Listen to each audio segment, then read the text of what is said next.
कि सुभाष चंद्र बोस उनके बारे में बोलते समय लिखते हैं कि यदि स्वामी विवेकानंद को आप सोते सोते पढ़ोगे तो उठ करके बैठ जाओगे, पता ही नहीं चलेगा।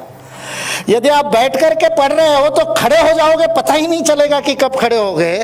और खड़े होकर के पढ़ रहे हो तो कर्म में रत हो जाओगे, चलने लग जाओगे। यह उस अग्नि बाण जैसे शब्दों की ताकत है स्वामी विवेकानंद की।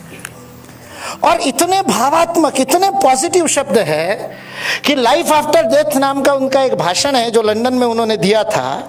मरणोपरांत जीवन के बारे में बोलते समय वो यक्ष प्रश्न के उस प्रसंग से, महाभारत के प्रसंग से स्वामी विवेकानंद अपना भाषण प्रारंभ करते हैं।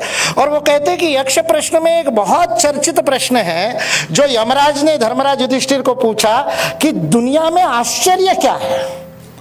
और तब उस आश्चर्य के बारे में उत्तर देते समय धर्मराज युधिष्ठिर ने कहा कि प्रतिदिन लाखों लोग यम सदन को गमन करते हैं, लाखों लोग मरते हैं, मृत्यु को प्राप्त होते हैं, उनको कंधा देने वाले राम नाम सत्य है कहते हुए स्मशान में जाते हैं, लेकिन उसके बाद भी स्वयं को अमर समझते हैं और अमर समझ करके जीवन जीते। जीवन का सबसे बड़ा आश्चर्य है।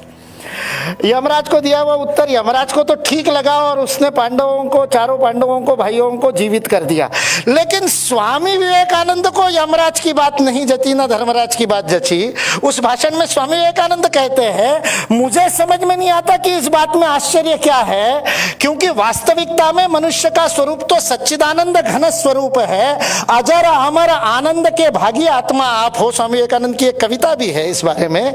उस अजर अमर आनंद के भागी आप हो, ये मनुष्य को सदा भान रहता है। इसलिए लाखों लोगों को मरता हुआ देखते हुए भी अपने अमरत्व को यदि वो ध्यान में रखता है तो इसमें आश्चर्य की बात क्या है। यह स्वामी विवेकानंद की भावात्मकता का चरम है। ऐसे स्वामी विवेकानंद है। वह हर बात में, वो अभ्यास वैराग्याभ्याम की, जब पतंजलि के योग सूत्रों के ऊपर भाष्य लिखते हुए राजयोग पुस्तक उन्होंने लिखी है। स्वामी विवेकानंद ने लिखा बहुत कम है, बहुत ज्यादा बोला ही है। और गुडविन यदि नहीं होता, जो उस समय का स्टेनोग्राफर था जिसके बारे में स्वामी विवेकानंद स्वयं कहते थे माय फेथफुल गुडविन, वो फेथफुल गुडविन यदि नहीं होता तो स्वामी विवेकानंद के अनेक भाषणों से हम वंचित रह जाते हैं, अनेक बातें हमारे पास नहीं होती। लेकिन लिखी हुई कुछ नोट्स है, कुछ पत्र है, कुछ कविता है जो स्वामी विवेकानंद ने अपने हाथों से लिखे हैं, और उन पत्रों में स्वामी विवेकानंद का हृदय हमको प्राप्त होता है। और पुस्तक रूप में उन्होंने लिखा है जो राजयोग है, जिसको उन्होंने डिक्टेट किया था और उनकी शिष्या ने लिख लिया था, और वो पतंजलि योग सूत्र की व्याख्या है। अभ्यास वैराग्य ज्ञान की व्याख्या देते समय स्वामी विवेकानंद वैराग्य की एक अत्यंत अलग व्याख्या हमारे सामने प्रस्तुत करते हैं। योग सूत्र के अनेक भाष्य पढ़े, मैंने उसका अध्ययन भी किया। विवेकानंद केंद्र में रहने के कारण नागेंद्र जी के साथ में योग शास्त्र का अध्ययन करने का अवसर भी मिला। अनेक भाष्य पढ़े, लेकिन इस प्रकार की वैराग्य की व्याख्या कहीं देखने को नहीं मिलती। स्वामी विवेकानंद कहते हैं राग और द्वेष से परे जाने का सबसे सरल मार्ग है सकारात्मक बन जाओ, भावात्मक बन जाओ। हर बात में सकारात्मकता को देखोगे तो वैराग्य अपने आप आ जाएगा। ये वैराग्य की अद्भुत परिभाषा स्वामी विवेकानंद कहते हैं। आपको कुछ नकारात्मक दिखेगा ही नहीं, अच्छाई ही अच्छाई दिखेगी। जन जन की अच्छाई में विश्वास, उसमें श्रद्धा, उसमें आस्था, ये मेरा बल है। ये स्वामी विवेकानंद आलासिंगा पेरुमल को लिखे हुए पत्र में लिखते हैं। वो आलासिंगा पेरुमल उनका परम शिष्य है, चेन्नई में रहने वाला युवा है, जिसने स्वामी विवेकानंद के शिकागो जाने के लिए एक एक घर में जाकर के चंदा इकट्ठा करके टिकट का पैसा जमा करने की कोशिश की थी। नहीं कर पाया, उतनी भिक्षा नहीं मिली थी। लेकिन स्वामी विवेकानंद ने शिकागो जाने से पहले ही ब्रह्मवादिन नाम का प्रकाशन वहां से शुरू करवा दिया, और जो आलासिंगा पेरुमल जिसको संपादित करते थे। एक पत्र में आलासिंगा पेरुमल की पूरी क्लास ली है स्वामी विवेकानंद ने, और वो क्लास लेते समय उस पत्र में उन्होंने संपादक का क्या दायित्व होता है और किसी भी मासिक का उद्देश्य ध्यान में रख करके किस प्रकार संपादन होना चाहिए, उसके टिप्स उन्होंने दिए हैं। के.जी. सुरेश जी से चर्चा हो रही थी जब वो आईआईएमसी के डायरेक्टर जनरल थे। मैंने कहा स्वामी विवेकानंद का एडिटर के लिए मार्गदर्शन उस पत्र में, आलासिंगा पेरुमल को लिखे हुए पत्र में हमको प्राप्त होता है। ऐसा बहुआयामी व्यक्तित्व स्वामी विवेकानंद का। रोमारोला स्वामी विवेकानंद की जीवनी लिखी और महात्मा गांधी, 3 जीवनियां लिखी भारत में बिना आए रोमारोला ने। उस स्वामी विवेकानंद की जीवनी की प्रस्तावना में वो रामकृष्ण परमहंस और विवेकानंद के बारे में लिखते समय कहता है, blessed are those who have born in the same country country in which Ramakrishna lived. Ramakrishna जिस देश में जीवंत रहे, जिस देश में उन्होंने जीवन लीला की, उसमें जन्म होना सौभाग्य का विषय है। वो आगे कहता है, ट्वाइस ब्लेसेड आर दोज, दो गुना सौभाग्यशाली वे लोग हैं जिन्होंने रामकृष्ण परमहंस के दर्शन किए। और वो कहता है तीसरी बार कि 3 गुना सौभाग्यशाली वो है जो उनके बताए हुए मार्ग पर कार्य करने के लिए प्रवृत्त हो गए। तो ऐसे 3 गुना सौभाग्यशाली हम लोग यहाँ पर बैठे कि हमारे जीवन में पिछले जन्म की पुण्याई थी जो स्वामी विवेकानंद का स्पर्श हमारे जीवन को हुआ।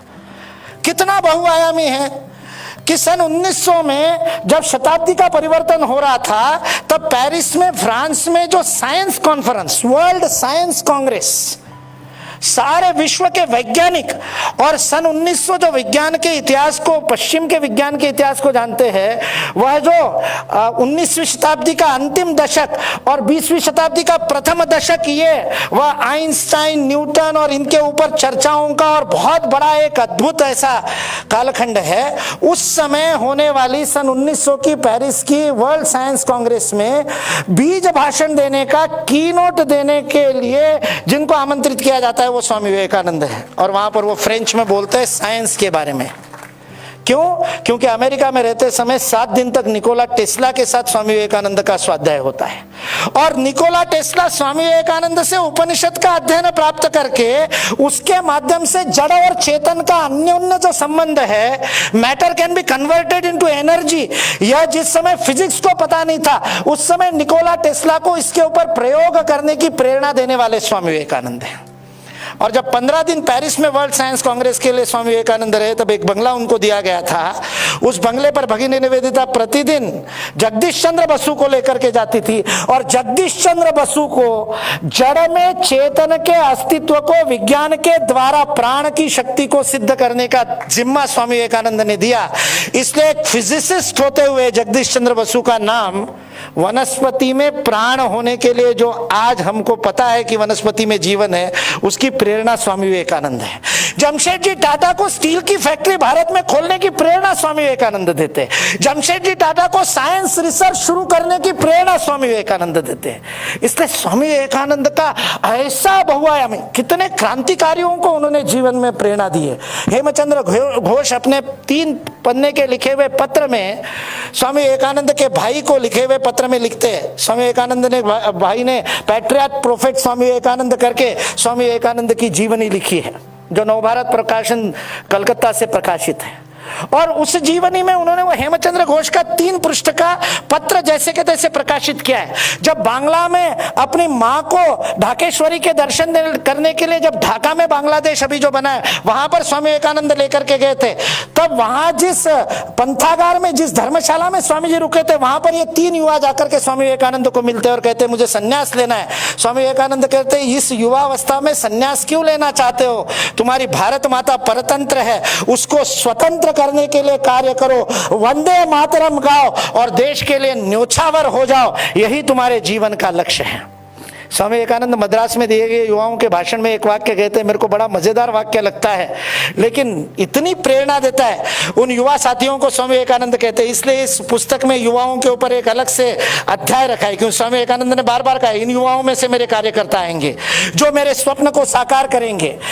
चेन्नई में दिए गए पार्थसारथी मंदिर के पीछे दिए गए उस युवाओं के भाषण में, जिसको रामकृष्ण मिशन ने माय प्लान ऑफ कैंपेन इस नाम से, मेरा जीवन का जो ध्येय है इस नाम से उसको प्रकाशित किया है, उस पुस्तक के अंदर स्वामी विवेकानंद, उस भाषण में स्वामी विवेकानंद युवाओं से कहते, हे मेरे युवा साथियों, मैं आपसे बहुत प्रेम करता हूं। देखिए क्या अद्भुत प्रेम है, ऐसा प्रेम करने में हम सक्षम हो जाए तब आनंद है। स्वामी विवेकानंद कहते हैं युवा साथियों से, हे मेरे युवा साथियों, मैं हृदय के अंत से आपसे प्रेम करता हूं और इसलिए चाहता हूं कि अपने मातृभूमि पर कार्य करते करते आप न्योछावर हो जाओ। ऐसा प्रेम स्वामी विवेकानंद करते। और इसलिए आला सिंगा पेरुमल को लिखे हुए पत्र में वो जो स्वप्न देते हैं हम सबको कार्य करने के लिए, जो हमारी कार्य की प्रेरणा बनता है, और प्रतिदिन सुबह जिसका स्मरण करके अपने काम को मैं प्रारंभ करता हूं, वो आला सिंगा पेरुमल को लिखे हुए पत्र में स्वामी विवेकानंद लिखते हैं, ना तो मैं कोई ज्योतिषी हूं, ना ही मैं भविष्य में झांकना चाहता हूं, किंतु एक दृश्य मेरी आंखों के सामने जीवंत सत्य के रूप में एज ट्रू एज लाइफ मेरे आंखों के सामने स्पष्ट दिखाई देता है। और क्या है वो बात, वह दृश्य जो स्वामी विवेकानंद कहते हैं, जिसको साकार करने के लिए हम लोग अपने जीवन को न्योछावर करने की तैयारी कर सकते हैं, वो स्वप्न स्वामी विवेकानंद कहते हैं, ये मेरी चिर पुरातन भारत माता फिर एक बार अपने आलोक के साथ विश्व के सिंहासन पर गुरु के रूप में आसीन है। आइए अपने शांति वचनों से और अपने कर्म से उस भारत माता के विश्व गुरु होने का विश्व के सम्मुख करे। इसी प्रार्थना से अपनी वाणी को विराम।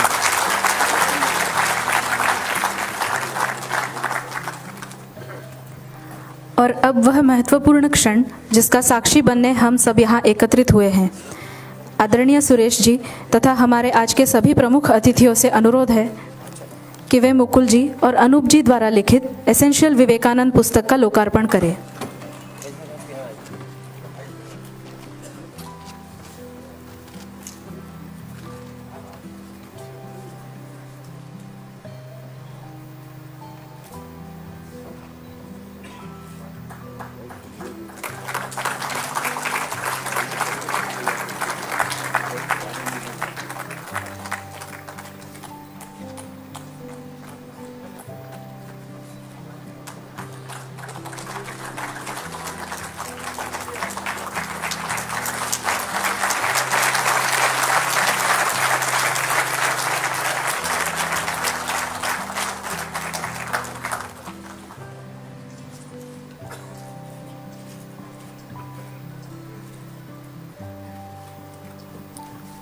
मुकुल जी के पूज्य माँ पिताजी श्री मुकुंद और श्रीमती माधवी कानिटकर जी से अनुरोध है कि वे मंच पर आए और माननीय सुरेश जी से लोकार्पित पुस्तक की प्रति प्राप्त करें।